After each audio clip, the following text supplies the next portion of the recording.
as well. So that's overall that I can summarize from your presentation. Maybe I would like to ask a bit of question about that was about the food waste research.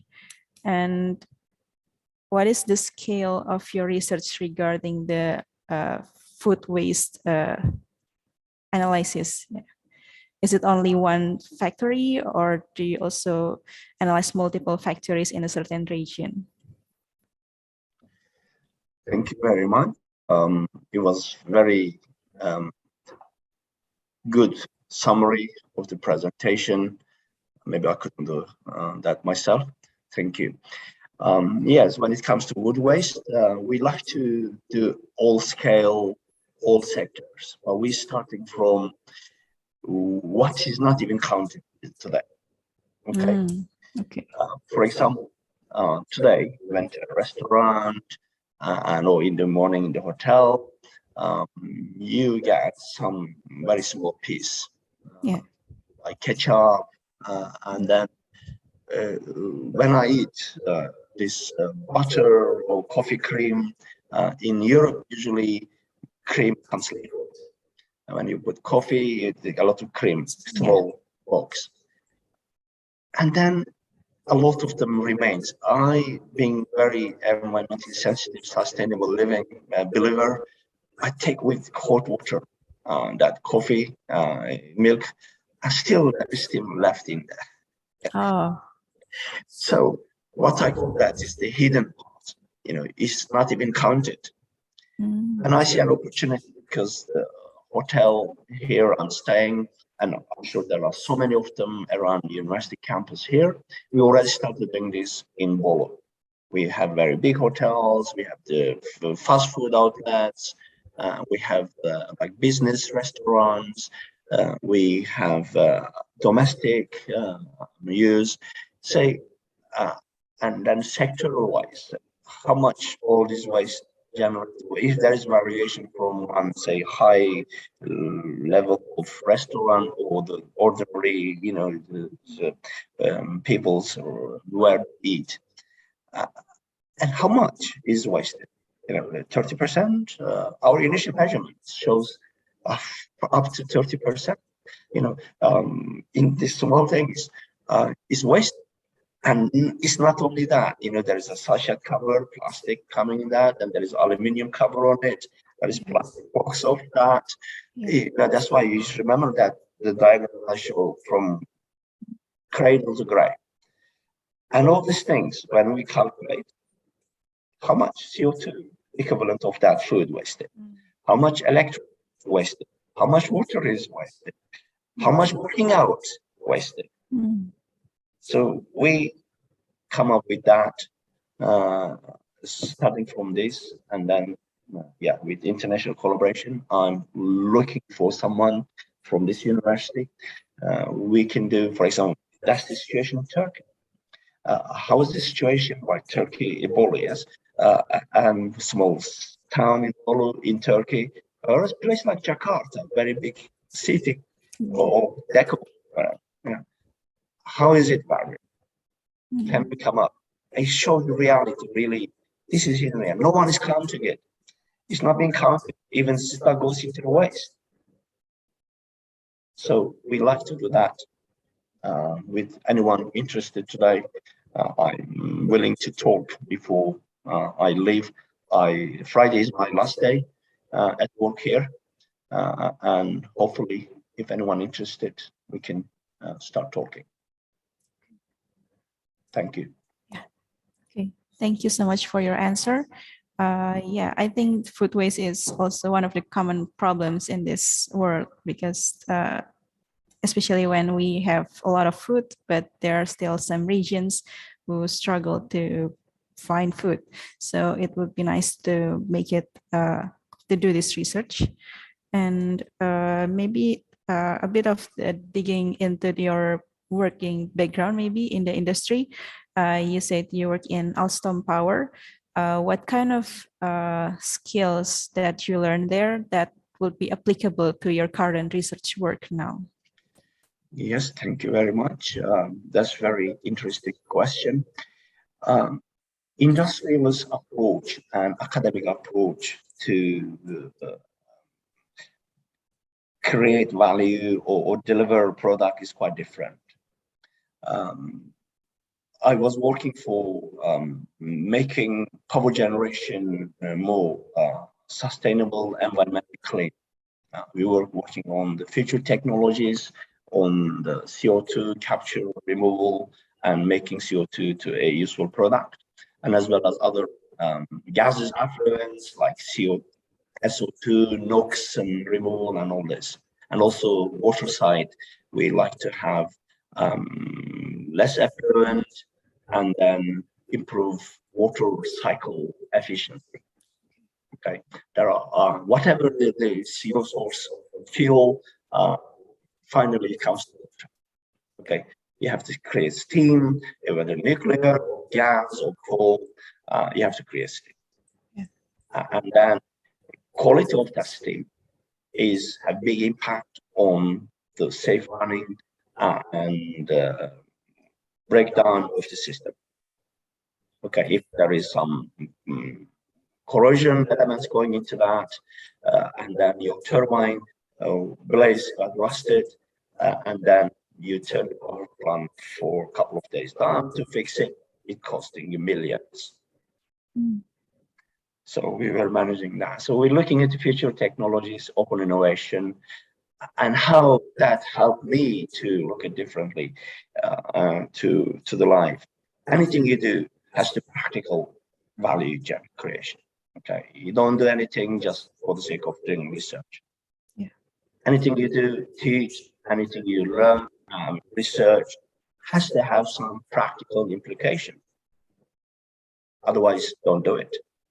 Yeah. Okay. Thank you. Okay. Yeah. Thank you for your answer.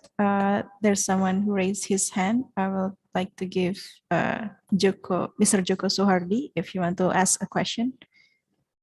Please turn on your microphone. Shall we try his microphone? Yeah. Dear Sohardi, your microphone is off. Yeah, Mr. Joko Sohardi, would you like to ask a question? I think it's frozen, now moving. Yeah, it's not moving. Problem with his system. Okay. I would like to invite the rest of the audience, if you would like to ask a question or maybe share about your research, which might be related to what Dr. Turge is working. It would be nice to have this as a forum, so because it's a research forum, so it'll be nice to see you and hear what you have to say about your research maybe. Is there anyone from the audience who would like to share?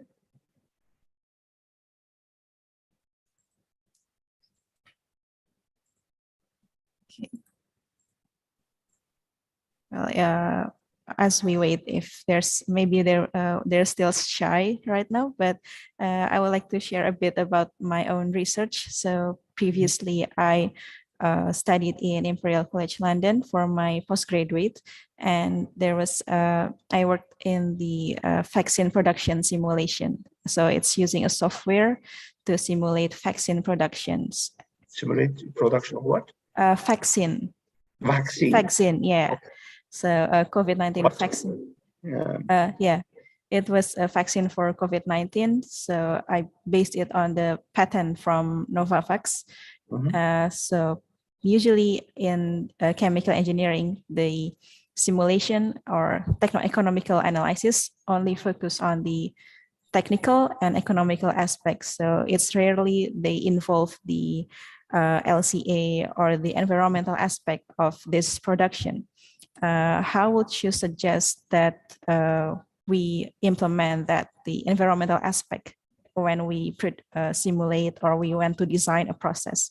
How do we implement the environmental aspect? Environmental aspect of like sustainability. Vaccine. Yeah, in a biopharmaceutical in general. Yeah, not knowing so much about the vaccine development. And I think, again, we can, divide into segments, yes. Okay. So raw material, and then Yeah. process into, and then see what are the inputs, outputs, Okay. Yeah.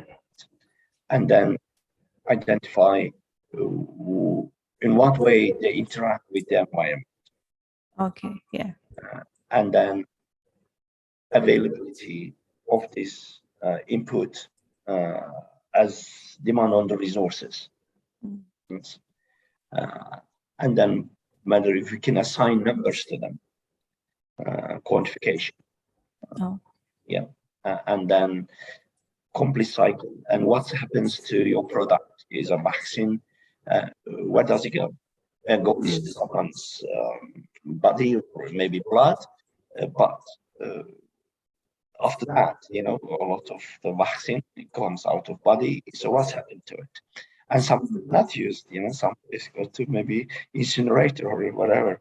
It goes, yes, that we call it cradle to grave. grave Okay. analysis, see complete cycle, and then input up every stage, and then find a number we can assign to it when it comes to environmental impact. Okay. Yeah. That's a very good answer, and thank you for your answer, Mr. Turgay. Is Mr. Joko here with us? If you would like to ask a question, because you have been raising your hand for a while. I think his image is frozen. Yeah. He's having trouble with the connection. Okay. And is there any other questions from the audience, maybe?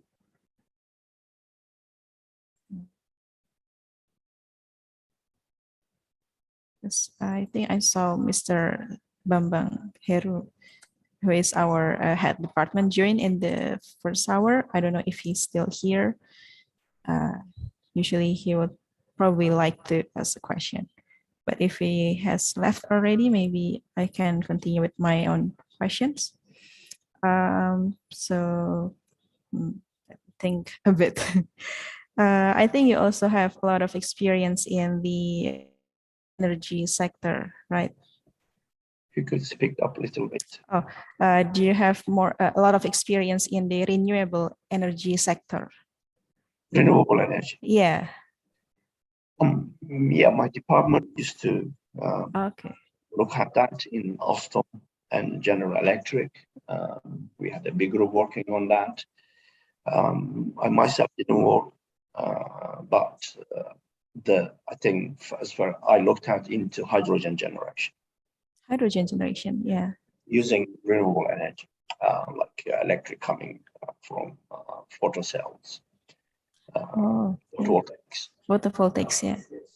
And also we looked at into renewable materials, materials coming from CO2, and hydrogen coming from water, CO2 coming from our power plant chimneys, or now people are starting looking into really air capture. If the CO2 removal to make any big impact, it has to be captured from the air. Oh yeah, CO2 capture. All the raw materials, like fuel, most importantly, organic ones, carbon and hydrogen. When you have CO2, which carbon source, when you have hydrogen, water, hydrogen source. Yeah. And then you can make everything. Yeah, you can make hydrocarbons. Yeah. You can make hydrocarbons. Of course, the most important part is how efficient can you. Okay. And what will it cost? Competing against the cheapest source, fossil sources. You get all these hydrocarbons coming out of the well. A lot of countries producing this. Can we compete with that? We cannot, because capturing CO2 from the air, 0.4 whatever percent, and from the power plant 14%, still very expensive, very energy consuming. If you like to capture from the power plant source, coal plant, about 30% of the power plant energy generated, you just spend on the capture CO2. automatically 30% of your energy. And then, of course, you need to convert the CO2 you captured into chemicals. It does need energy. Mm. And so if you get another, say, most efficient ones, 20%, you 20 to 30, you have really very expensive. I know there are a lot of equipment in place. You have capturing CO2, converting. I think your laboratory, some people working photo electrochemical conversion of CO2. Yeah. And then you have to get sunshine, get what's called artificial light, and all these things. Yes, I have been working on it. Mine mainly into technology assessment. I go into, okay, for example, the university professor, group council, okay, we have found the holy grail of carbon capture, holy grail of making chemicals from CO2. Okay, we tell us what we do, and then we go into it. And then first initial assessment, if we sort of detect something worth going deeper, and then we deep dive into it. And then assess the technology. Yeah, it's about this, and then finally, either we believe what they say, usually they are not. And I learn, I think probably a few other questions. In my industry life, I learn, don't believe anything you hear. Okay. You should not ever believe anything you hear. First thing, it may be totally. So very suspicious. So that's what I tell my student. Okay, you might learn it, you might read, paper, publication, internet, but you have to question. Is that evidence? Is that evidence? Is that something? So that's how I used to do, to go and really deep dive and then get the numbers, show the partner, yes, very much is working very well. Let's go into development, the product. Of course, then none of hundreds, if you look at probably, if one comes to product level, that's good. But usually doesn't yet, then we go into product development. Renewable energy, we collaborated with a lot of developers like hydrogen electrolysis. That's we saw at the moment electrolysis was the way to go.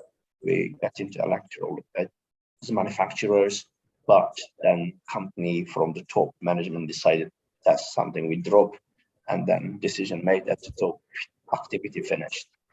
Oh, that's a shame. That's what it is in the corporate world. And then because they see, while in Turkey we say, if you have a match in front of you in your eye, you don't see the forest. Yeah. That's how it is. So we only see the match in the R&D, future, whereas the people at the top they see the forest. Yeah. Match here. Well, we see the wood. And they say, no, forest is there, dangerous to go. That's crocodile there. A big stage. Yeah. We stop this. Roadblocked. That's it. Okay. So interesting note that the quote about don't believe anything. So even if you're an expert in something, maybe you still need to question everything, and that question will lead to developments in that field, surely. And a lot of your experience in renewable energy related to the industry in power generation and also CO2 capture. I think Indonesia is also one of the is starting to develop the CO2 capture plants in some areas. But as you said before, it is not quite economically feasible because it takes energy, it takes a lot of cost to develop it. So not a lot of industry is appealed to implement carbon capture technology. So maybe if we can convert that CO2 into something profitable, it can become another source of income, which makes it profitable for industry to implement that. I think there's a lot of research in converting CO2 to methanol, isn't it? And Is it feasible in the technological scale? We Yeah. looked at that. Oh, okay. Producing methanol. It was become more or less compatible. Competitive with other ways of producing methanol. But in the world, there is overcapacity. I think when we look at, there is methanol production. Okay, yeah. Yeah. So in order to penetrate into that, Yeah. there is more capacity than demand. Yeah. And we decided it wasn't a route to go. Because even if you produce it, people can't sell it. So how are you? Why do you think you can come into the market? Yeah. Yeah. So it can produce methanol, but the methanol itself is already abundant in there's overcapacity in the world at that time, about 10 years ago. I don't know the situation now, but that was we had we also what we call it value creation. We have to value proposition. We have to write a report. What's the value proposition? So any value, no, then drop it. How do you quantify the value of a certain research? We have certain criteria, certain parameters. Okay. We have a lot of deep analysis. Of course, we don't just okay, I don't feel like. Yeah. So we have a lot of quantification, numbers, figures, graphs, scenarios. We don't have that scenario. How about this? About 10 years, we don't see this. Let's say Russia, Ukraine. We don't see that. But we say, how about if there was a war? That situation on top of that. Have a scenario. And we didn't know about Fukushima, yes? So Fukushima, no one knew about. Everyone was working on nuclear energy one night, Fukushima, and everyone said, oh, we're not interested in nuclear energy. So, and this takes a lot of energy. If we have free energy, you have nuclear power, installed, you cannot turn it on. It has to run full capacity because turning it down costing you a lot of money. Yeah. And then if you have free energy, you're going to put into the soil. Yeah. You can convert into metal.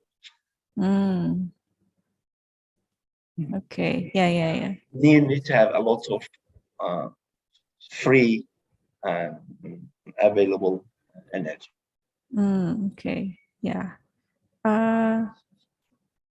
I think maybe in the future there will be more chances to for sustainable renewable energy to enter the market, since the fossil fuel will be depleted in the long term, maybe 20, 30, 55 years from now. And I believe big block on the way is the willingness of the governments. They have to bring in legislation, the force that have to force the industrialists to do that. They cannot do that. Why? Because they need what? Okay, so they become unpopular if they increase the electricity, because they have to now capture CO2. The water says, okay, we don't. Industry says, okay, if you support me with the money, I can install carbon capture plant, no problem.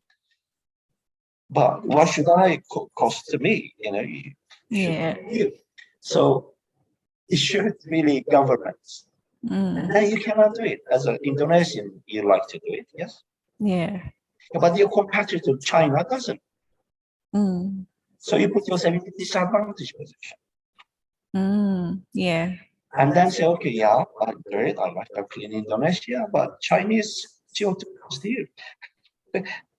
So Chinese, whatever comes to you, you can sell it. You cannot sell your product because they're doing cheaper.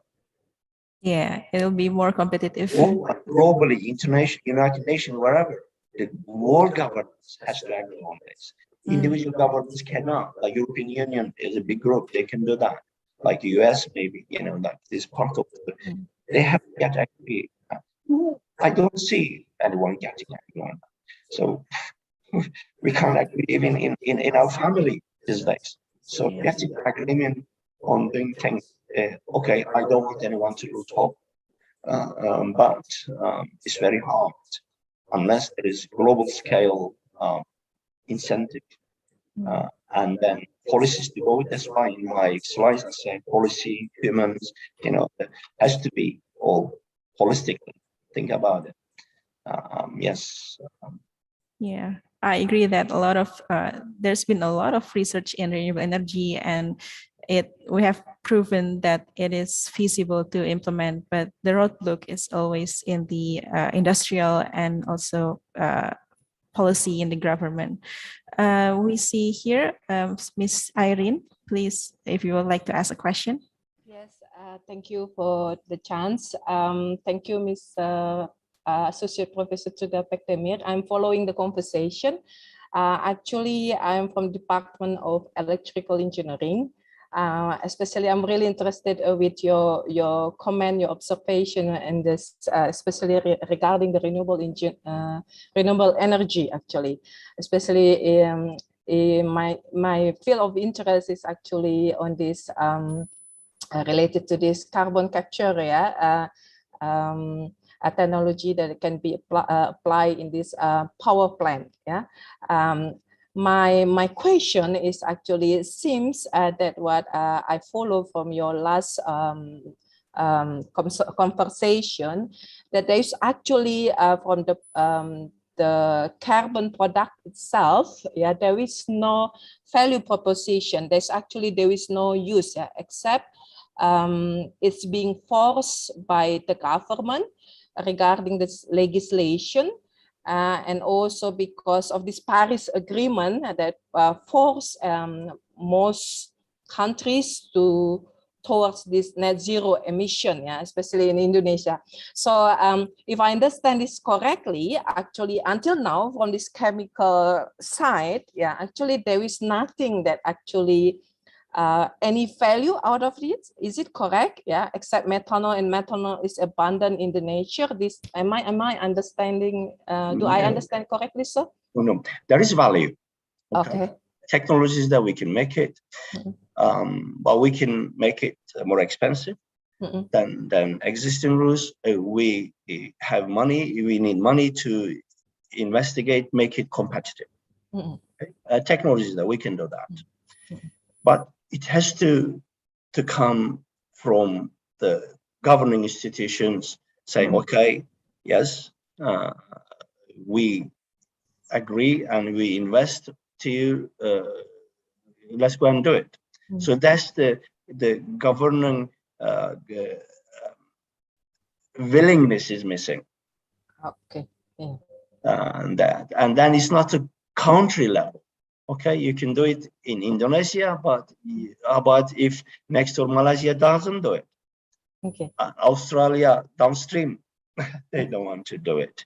Okay. And then that keeps changing. Okay, for example, Paris Agreement, you said, now Paris, now Glasgow, about in November, that was Glasgow, and I think draft agreement came out. You can sign anything.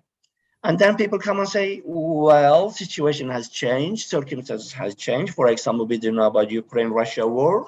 Now we're going to be in a difficult situation. Sorry, we can delay that. Can we delay it? So this kind of things. I think that's why human side, social side has to come. And now as a question to you, would you pay per kilowatt hour 8,000 rupiah more?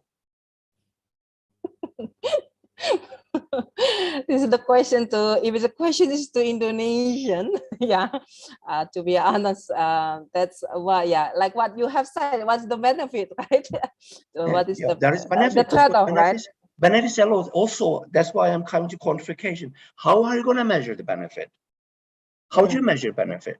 Okay. Are you measuring measures just, okay, I renew from renewable sources? No. How about the health impact? We don't know anything about that. Okay, now if I generate in the impact of that onto the health system, how many millions do we save in Indonesian rupiah? No one counts that. Okay. All right, all right, all right. You know, how do you count is also important. Yeah. And it comes to the really humans. Yeah, it comes to the citizens. If Oh. you are prepared, yeah, for example, I had a lot of colleagues working on renewable energies, Mm. and they always claim they are environmentalists, they claim they're sustainable development warriors. But when it comes to, I say, look, is solar electric generated and then coming from the coal plant. Yeah. And they say, okay, this is half price of coming from the solar. Would you buy solar? They say, sorry, no. Would you pay? Well, when I was in Europe, I'm willing to fight. Yeah. To be honest, yeah, because of this sense, yeah, of this, of clean energy, yeah. This is what happened usually in European Union, European people, yeah, because I work and also live there before. But whenever I come here in Indonesia, and the Indonesian have its own situation, yeah. Not only me as myself, okay, many aspects here. Then, well, actually, with this coal abundant in our backyard, and also there are, go down south, and then a lot of coal over there. Yeah, and then there are many. Then it's more expensive technology. There are many aspects that still need to pay attention to. Yeah, well, I can imagine it's not so easy to say, well, to be honest, maybe not really, yeah, except being forced, except being forced, to be honest, to use. Public acceptance and the public forcing the governments to act on it. Yeah. And I think that's one of the technologies there, of course, needs improvement, but also needs funding for the improvement. And where should that come from? From the government. Yeah. So back to that side again, yes, sir. Yeah. Okay. Thank you. Thank you for Thank you very much. Sir. Thank you. Thank you, Ms. Irene, for your discussion about the renewable energy implementation, especially regarding the economical aspect, which is very sensitive for Indonesian people, because usually even with a little price rise in fuel, we will storm the government back in the days. So I don't know how it affect our country if we shift to renewable energy. Would people be accepting to that? And considering there are still a lot of regions who struggle to get electricity, like in the outer islands. And I think the government's priority for now is to make sure everyone get access to electricity. And the easiest way to do that is to use fossil fuel power generation. So maybe in the future, we will start to shift into renewable energy. But I think a lot of climate activists would argue that do we even have a future if we don't shift now? So there's a lot of balance between, there's an urgency to shift, but we also need to consider a lot of factors like the people and the economy and the regulations. Yeah, thank you. Is there any other audience who would like to ask a question?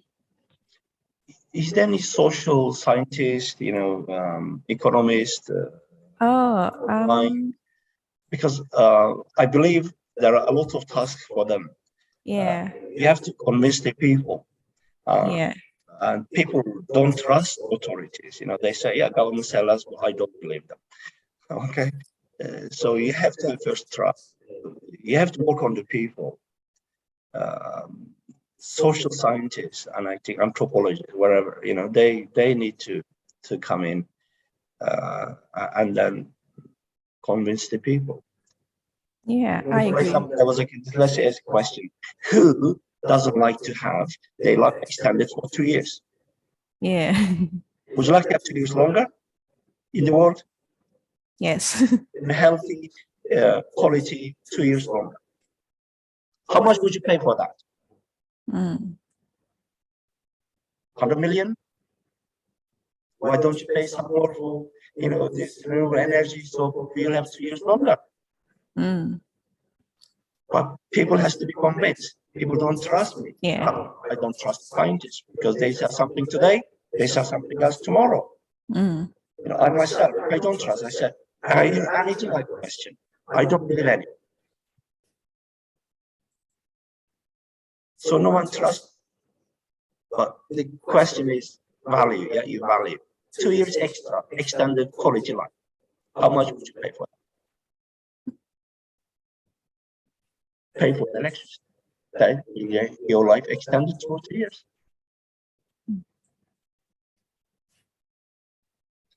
Yeah, you have to put that question to the consumer. But no one understands. Yeah, I agree. Maybe there are more angles for us to promote renewable energies. So instead of just, oh, this is cleaner, maybe we can argue and analyze what's the health impact when we transition to renewable energy. What's the economical impact to the future of the country, which might shift people's opinion from fossil fuel to renewable energy. And you said, I don't know if there's any social scientists in this forum, because this is held by Faculty of Engineering. So maybe most of them are from this faculty. But if there's anyone who is not in the Faculty of Engineering, maybe you'd like to share your opinion regarding this. I have a recommendation then. Okay, sure, yeah. Because my experience, and today we established all social engineering and science, whatever pedagogy, they're all connected to each other. Maybe forum can have mix, university-wide, rather than, or at least university-wide equivalent of it. So everyone comes together. For example, it's specific for engineering faculty, but there is for the university one. We have to do that because we have the multidisciplinary interdisciplinary. Yes, so we don't have engineering discipline. We have to go out, go to humanity. We go to social. We have to go to economics. We have to go to law. The health. That when I say something maybe very unusual law-wise, Indonesian law does not allow. And then social measure. Well, people never accept that. What you say. Maybe a recommendation that we have forum that university-wide. From the faculty, the committee may take note of that recommendation. I think it's very good to have that in the future, or maybe at least like a joint faculty, maybe, for example, engineering and health, or engineering and economy, and is instead of the full all of the faculty, maybe we can start from joint faculty, and then in the long run we can do all of the university-wide research forum, which I think it will be beneficial to discuss issues holistically in the future. Okay, is there anyone who would like to share their thoughts?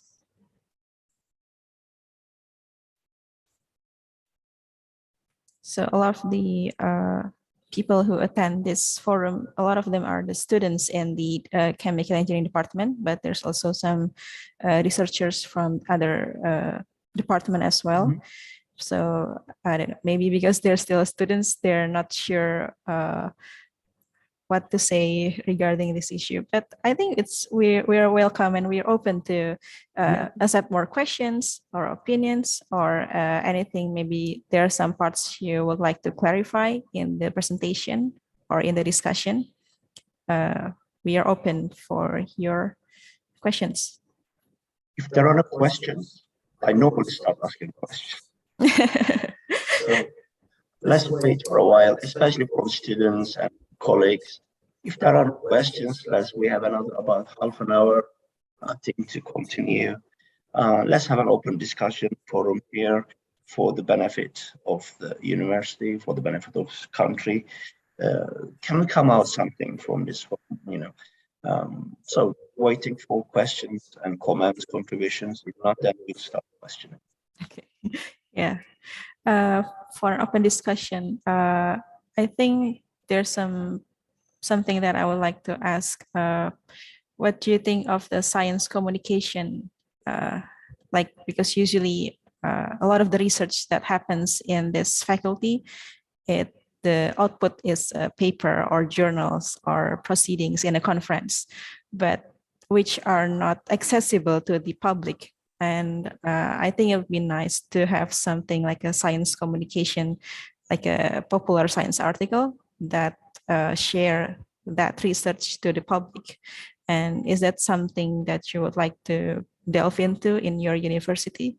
Yes, I totally agree with what you said. It's been the same worldwide. Yeah. Developers going more and more into reaching the public. Yeah.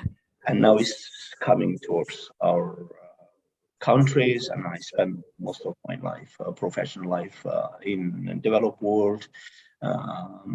Yes, and I think the university, that's what I said, there are three main role. One is the outreach to the people, you have to go to them.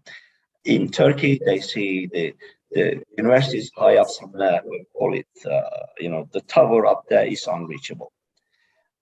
There is no, you can't communicate. Yes, you have to establish way of communicating with the people, and then how and you have to do something practical implication to their everyday life. Yeah, yeah. You write paper, you are forced to. Okay, you have to know this country, in Turkey, your quality is measured by the number of publications. Yeah, especially in academia. Okay, well, Q1, Q2, Q3, yeah, that comes. Okay, so how much research grant you got? What this kind of is. Do they measure your quality? How happy students with you? No. How much contribute to the people? I don't know. No. So I think that's what has to happen. Complete system. All what has to change. Yeah, we follow a bit behind, like Turkey, Indonesia follows the footsteps of the developed countries. They were here 10 years ago. We 10 years behind or 50 years behind, we follow. Yes, I think it has to, for my belief, whatever we do, first, grassroots has to have confidence, trust in in us. And now what we do have to have practical consequences, implication, quality to the daily life. Yeah. You can't convince them. And I think, yes, we have to establish, because we are educated, we are policy, education. We don't expect from the people, the grassroots people, to come and say, yeah, we like to have, okay, let's do this way. It is us has to go to reach to them, yeah. Because we, fortunate position, government, country invested into us, educated us, we've been given nice offices, places, and now we have to return value to the people. It is us that has to open that communication channel. We have to be creative, and I think we have to think about that at all. But system doesn't allow that. System allows you to become professor as soon as possible, and that, okay, why? Because you have good position, good salary, and then good publication. After that, okay, I'm tired, I'm going to rest. Yeah. No, we have to go to the people. But how? We have to work together. That's true. I think there's so in this I'm not sure if it's just University of Indonesia or just all of the University in Indonesia, but there's three aspects called Tri Dharma of universities. So there's education, research and development, and the community development. It's like we give back to the community. So these three aspects needs to go hand in hand to be implemented in this campus, and also for the public to receive the impact that we have from our education and from our research. And I think your university also has that, right? This 3 or 4 aspect. Yeah. So it'll be nice for us to communicate what we have achieved from our research standpoint, and how will that impact the public, especially in their practical daily life, so they can have more trust in the academia. Because maybe a lot of the public still don't view academia as trusty source. Like they just, oh, okay, they don't know the reality, or they seems out of touch from the reality, which is a problem that could be solved through communication, and we have to interact with them so that we know what the people actually need from our research. Okay. And I think that has to be taken on board, really taken on board, because a lot of universities, including mine, they just want to be seen to be doing that. They don't give high value to it. Okay, how much money do I give? How much do I give? Okay, all I care, how many publications? Because yes, we come when it comes to mouth word, we say that, but when it comes to practical, we don't do that. I think in English there's a word, you have to put your money where you are. Yeah. So, and I think that's why they're paying 10,000 rupees per or kilowatt hour. Same thing. Yeah, we have to be real about it, not giving the impression we're doing something. Yeah, that's true. Maybe I don't know if it's wise that in academia we are valued through publications and how much paper we have instead of is there any metrics on how to measure real quality or impact that we have in the public in your country, maybe? I believe as chemical engineer, we are very inventive. We can invent everything. If we work on it a little bit, I can come up with the metrics. Okay, how do we measure your impact onto social life? Now we have to think about it. We can develop our metrics. It's not a problem. I think it's the willingness. Yeah, the willingness. It's the problem. And yeah, if there is a willingness, that will be a way of doing it. We have to will that, and then we can easily do that. Okay. I think if I'm not wrong, there's a contribution to the public is actually valued and quantitatively in this campus because of the three aspects called three dharma before. So if you have a contribution to the public, like maybe you implement your research in a village, for example, and so it will be counted as a point for you to raise in your ranks in this campus, if I'm not wrong. So there's some aspect from research, from your how many hours do you use to educate the students, and how many papers do you publish, and how long do you spend contributing to the public. So all of that are accounted for when you want to raise in your ranks in this campus. So there is a metric actually, but yeah. I'm sure there is metrics. Yeah. There are metrics. We are educated to develop metrics. So it's just the willingness. There should be willingness and belief, yes, do that. I think we can easily do that. Yes. Okay. Is there anyone who would like to join our discussion from the audience? Maybe Miss Irene still would like to share some things. Or anyone else?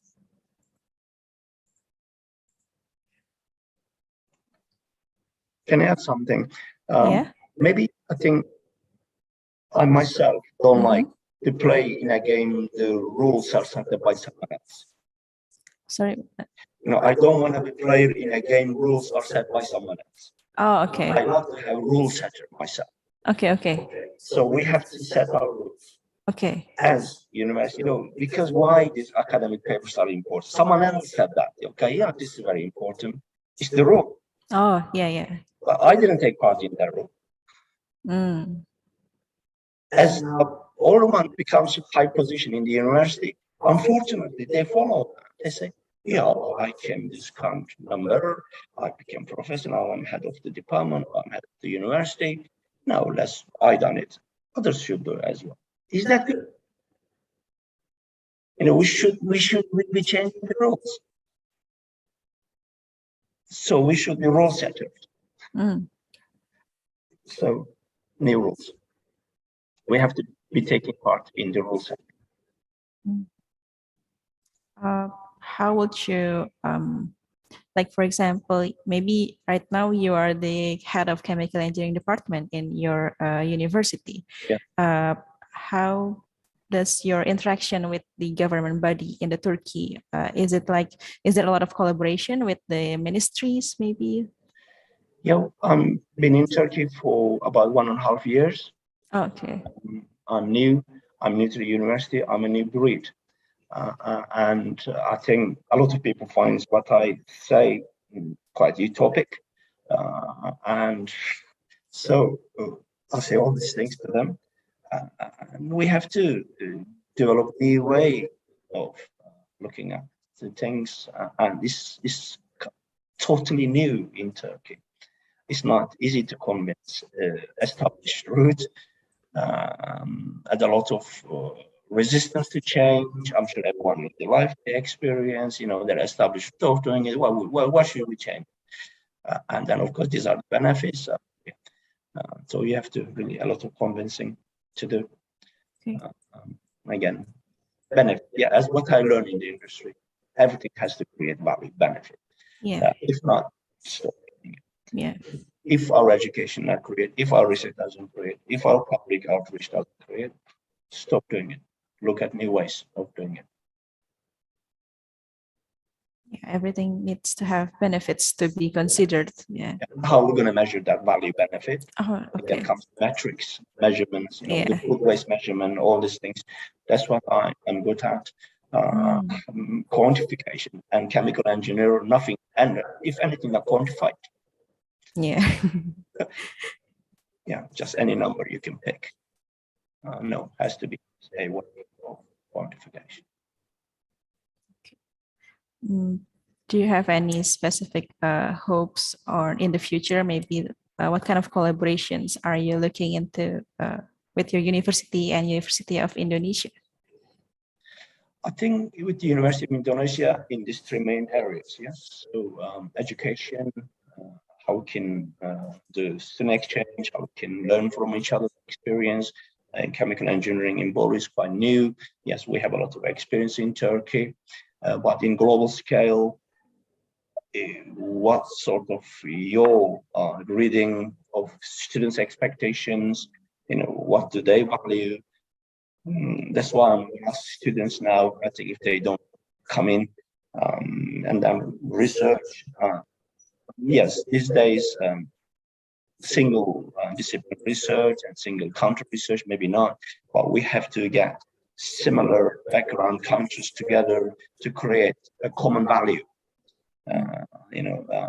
So we can combine our resources and then the value will be higher and everyone can share that. Okay, if only Turkish investment, we have limited, unfortunately, resources, but we combine our resources and then benefit both countries benefits. I'm thinking about more general terms now, but we can go deep into specific areas. So what is the strategic areas? What's the research priorities that we benefit both countries? For example, renewable energy, vaccine development, the food waste development, and increasing the public education level, establishing more trust in the people. We can combine the resource. We can specify if there is willingness here to work together, combine resources for common benefit. And then we can specify. So I go back to my uni and I authority now today say, okay, anyone interested, we can follow up later with some sort of roadmap. Again, anything in the industry I learned, you don't just say it, okay, but you have to fix, okay, when? Yeah. Who is timeline responsible for what? And when are we going to review it again? So a roadmap. With that, we can do this. Okay. In all areas, and just Yeah, I'm looking forward to further collaboration with this university, and maybe not just chemical engineering department. Maybe there are a lot of other department with related research according to your expertise. I think it would be nice to for the whole faculty. For example, what is the most strategic importance for Indonesia? I'm sorry, what? What's the most strategic important issue for, the chemical engineering make a contribution for Indonesia? For Indonesia, I think for now, energy is still the most Clean energy clean energy. and clean raw material like hydrogen. Yeah, That's what we think. yeah, CO2, clean chemicals, clean energy, renewables. yeah. And there's a lot of, I think because in this department, we have chemical engineering and bioprocess engineering. So we developed this bioprocess engineering study program because we see a lot of potential in our country with a lot of natural resources that are more biological based, like palm oil and palm bunches, Yeah. a lot of these natural resources that should be processed in a biological way. So I think that's also quite a big development in this country. Can we bring some students in, see whether, ask questions to the students? Ask questions to the students. Yeah, and sure. they can come and contribute. Okay. Any sort of towards final year students? Yeah, I'm not sure which ones are the students though. As graduates? Yeah, for all graduates. Level, PhD level. Yeah, I think a lot of them are some are undergraduates, some That's are all education, yes. Especially towards final year students. And are you satisfied with what you've been taught? What else would you like to be taught? So what do you think you learn? It prepares you for the task and the roles, and the jobs that expecting you. Would you like to have any changes? If yes, what? Any students, chemical engineering, other engineering, have you thought about what you've been given? Are you satisfied with that? What else you would like to be given? Is that enough for you to be ready, fit for the future?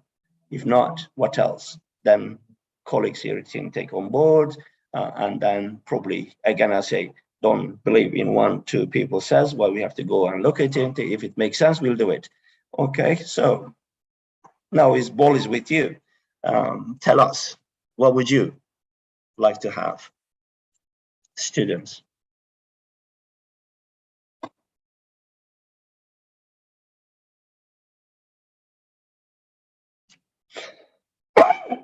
Sorry.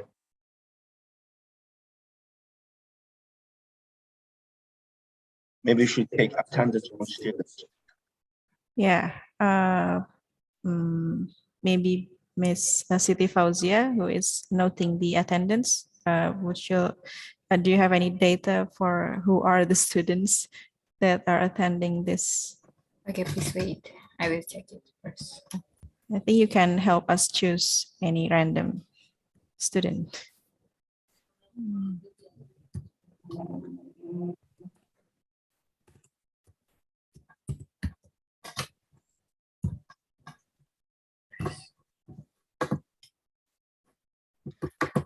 Are students in Indonesia not very much opinionated? Yeah, I think so. They are not. Not really. That's why, you see, we give you the opportunity. Yeah, this is a chance for you no to. one will take anything you say against you. Yeah. So here's the opportunity. And share with the university or faculty management. What would you like?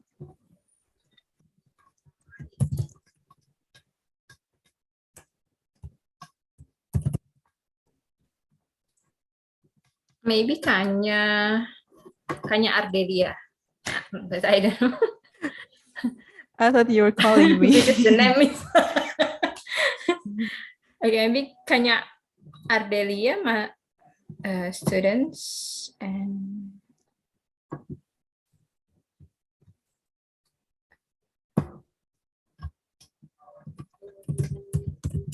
Is Kanya Ardelia with us?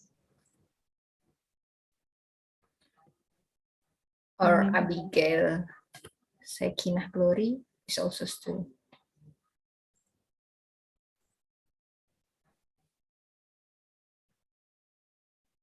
If you're still here with us, please turn on your microphone.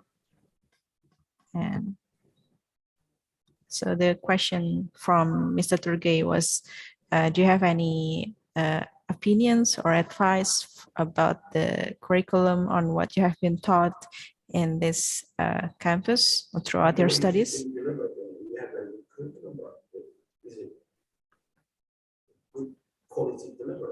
Oh, thank you.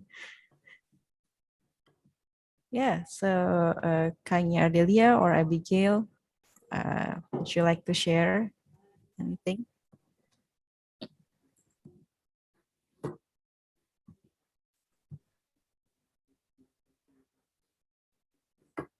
I think people are starting to leave the room because they don't want to be called out. Yeah. 43. Yeah. Okay.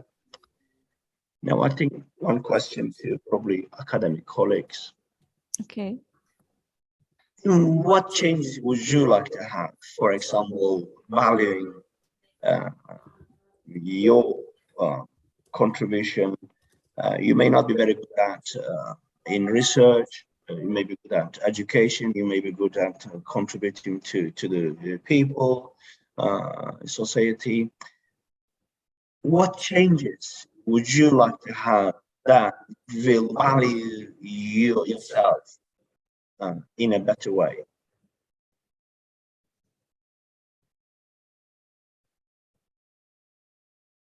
Shall we continue as it is, or shall we have some change? Yes, in what way? So I don't know who are the academic colleagues. I think there's me and Bu Siti Fauzia. And who else are the Participants now? Yeah, from the participants. Is this kind of question normal in Indonesia? Maybe countries like Turkey, people might be feeling a bit Yeah, secure to answer.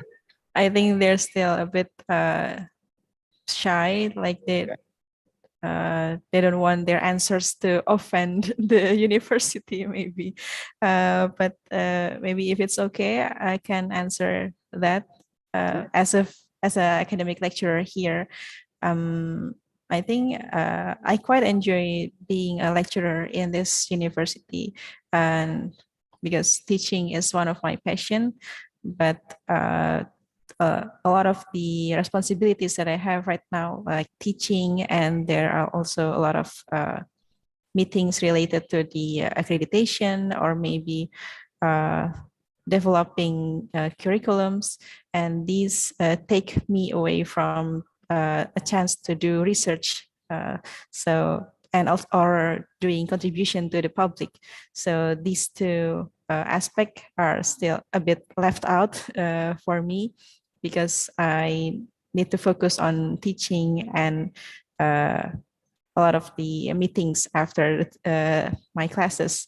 So yeah, I'm not sure. Maybe I don't know if we need a lot more lecturers or we need to allocate. Maybe myself, I need to allocate my time better so that I can still do research while I teach. So yeah, maybe that's the point of problem that I feel right now. But I'm still, this is my first semester teaching here. So maybe it will get better in the long run. Thank you.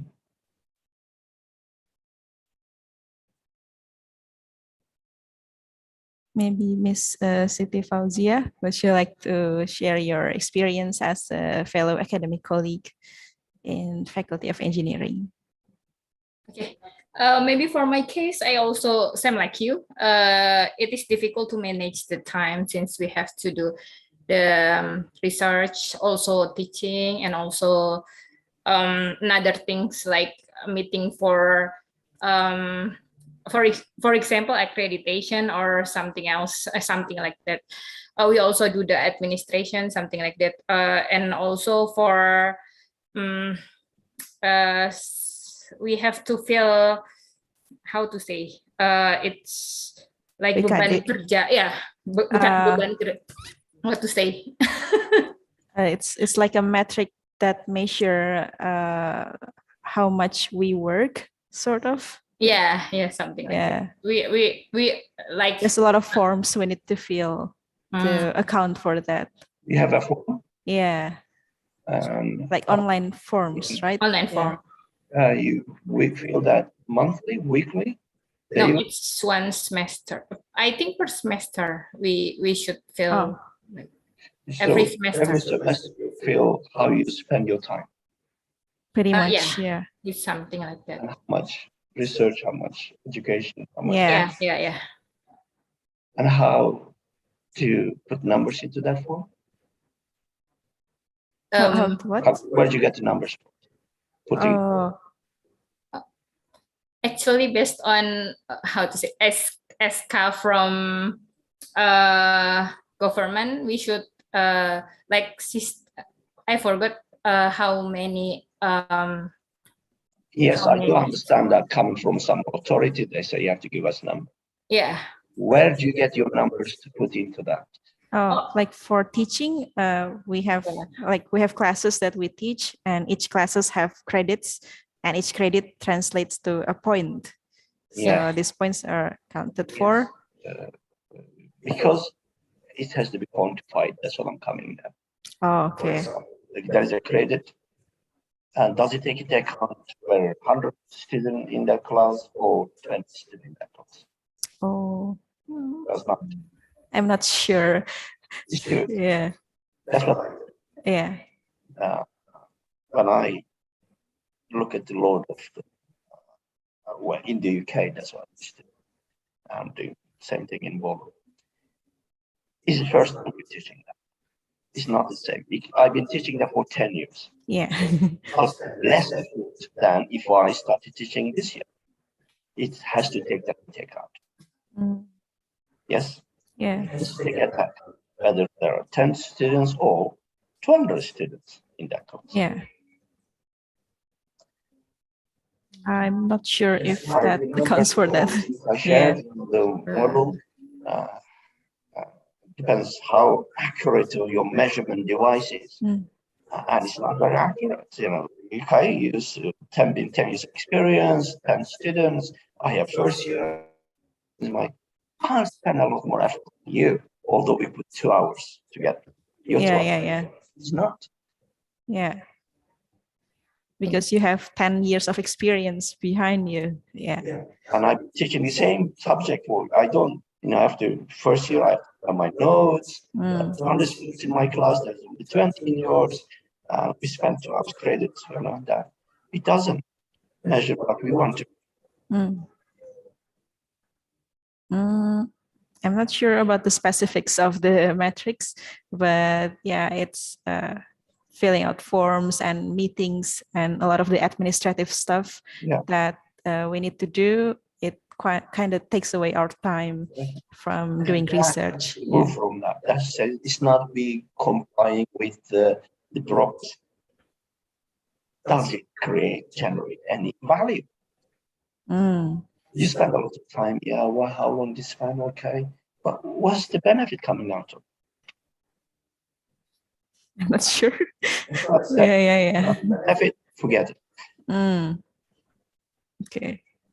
Yeah, I think that form is used to measure if we reach a certain point, we can raise our ranks to be like associate professor, for example. So it's used in that way. Yeah, okay. Thank you very much. Yeah. Do you have any closing statement before we wrap this up, maybe? I really enjoy talking, but thanks to you put a lot of questions. Yes, it was a good opportunity for me to share my view and introduce my university, my department, and my beliefs. Was great. and thanks for your questions. And I wish there were more questions, more involvement for the discussions. That's what I like. I like to have more discussion rather than but something coming out of it. Okay, maybe you can summarize what was the outcome, what are takeaways from this 2 hours. You know, if we can summarize that later, share with the people. Okay, this.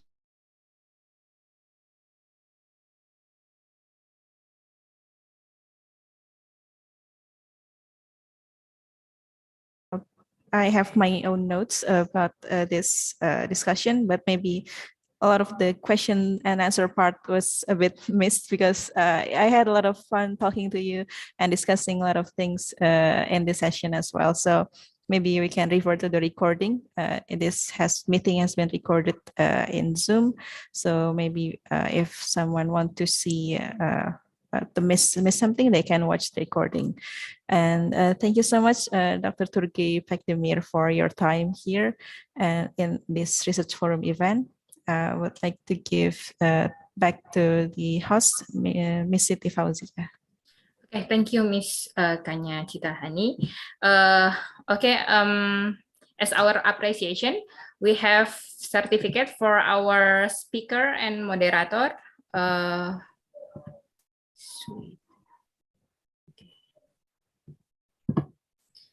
Okay, thank you for your participation as a speaker for today's research forum, Dr. Turgay Pekdemir.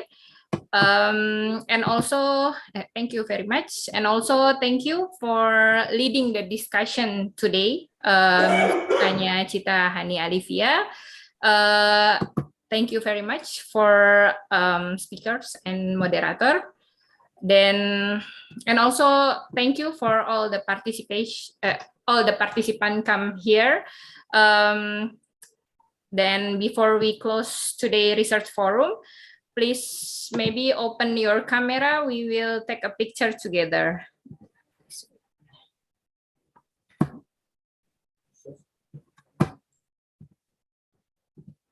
For the audience, if you would like to turn your camera on.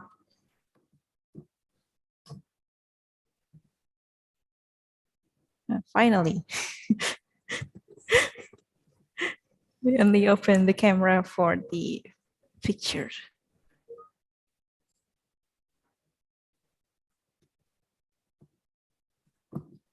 Okay, we will take the picture now, maybe 1, 2.